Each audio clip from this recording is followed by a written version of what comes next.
Hi guys, welcome back to my YouTube channel Cybertech. Looking for a scary movie to watch on Netflix? Anytime is the right time to watch a horror movie. Waiting for October to indulge in frightening films is the old way to get your tricks and treats. Like renting from Blockbuster or not using Treatster to map out which houses give out the best candy. No. In the modern world, you can sit back and enjoy your scares from the comfort of your own couch thanks to streaming content from Netflix. With that in mind, I put together a list of 5 best horror movies on Netflix right now. An evolving list that will provide you with classic horror selections and modern cuts to get your fright fix. This month, you can find modern takes on Stephen King stories like Gerald's Game and In the Tall Grass, horror franchises like The Conjuring and Fear Street, and more. There's something for everyone here and more to come as Netflix continues to expand its catalog. Viewer beware, you're in for a scare. So let's get started.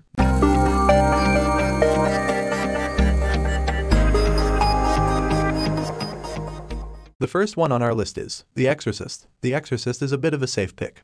But then you wrestle with whether any other film on this list is more disturbing, more influential, or just plain scarier than this movie. And there simply isn't one. The film radiates an aura of dread. It feels somehow unclean and tilted.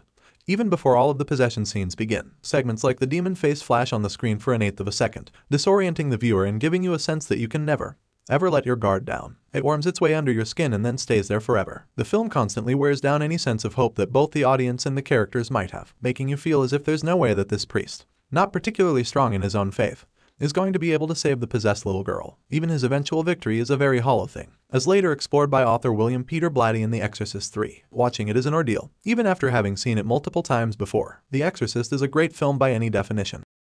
The second one on our list is Raw. If you're the proud owner of a twisted sense of humor, you might tell your friends that Julia Ducournau's Raw is a coming-of-age movie in a bid to trick them into seeing it. Yes, the film's protagonist, naive incoming college student Justine, comes of age over the course of its running time. She parties, she breaks out of her shell, and she learns about who she really is as a person on the verge of adulthood. But most kids who come of age in the movies don't realize that they've spent their lives unwittingly suppressing an innate, nigh insatiable need to consume raw meat. Hey, you're thinking, that's the name of the movie. You're right, it is. Allow Ducournau her cheekiness, more than a wink and nod to the picture's visceral particulars. Raw is an open concession to the harrowing quality of Justine's grim blossoming. Nasty as the film gets, and it does indeed get nasty.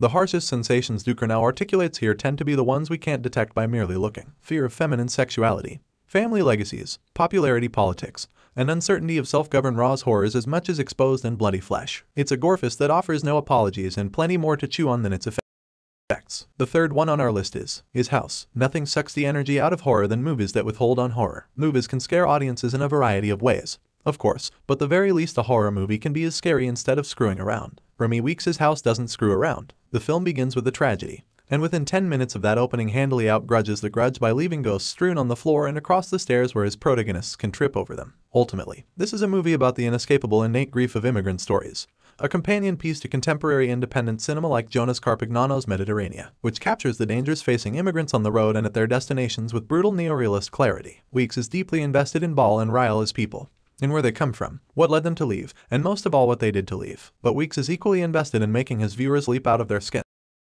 The fourth one on our list is The Haunting of Hill House. The aesthetic of The Haunting of Hill House makes it work not only as horror TV, but also as a deft adaptation of Shirley Jackson's classic novel. The monsters, ghosts, and things that go bump on the wall are off-screen, barely shown, or obscured by shadow. The series even goes back to some of the first film adaptation's decisions, in terms of camera movement and shot design, in order to develop uneasiness and inconsistency. Well, maybe inconsistency is the wrong word. The only thing that feels truly inconsistent while watching it is your mind. You're constantly wary of being tricked.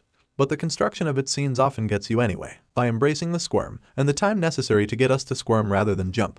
The Haunting of Hill House is great at creating troubling scenarios, and even better about letting us marinate in them. The fifth one on our list is Midnight Mass. On Midnight Mass Crockett Island, every islander feels rife with misfortune. The recent oil spill nearly annihilated the fish supply, tanking the island's local fishing economy. Their homes splinter and peel in neglect to the ocean's elements. The majority of residents have fled the island for lack of opportunity, leaving a paltry few behind. Only 2 ferries can take them to the mainland. Hope runs in short supply, and a major storm brews on the horizon. Everything beyond that for this 7-episode series is a true spoiler. But what can be said is that even with its dabblings in the supernatural, Midnight Mass is a show that burrows inwards instead of outwards, with both the physical claustrophobia of Crockett's setting and the internal suffering of characters placed in center stage. Midnight Mass concerns itself with horrors within, addictive tendencies, secret histories, and questions of forgiveness and belief. At one glance, it's a series that's mined Catholic guilt for gold. In another, it's a measured, yet spooky take on group psychology, the need for faith and sorrow, and the ethics of leadership with such vulnerable followers.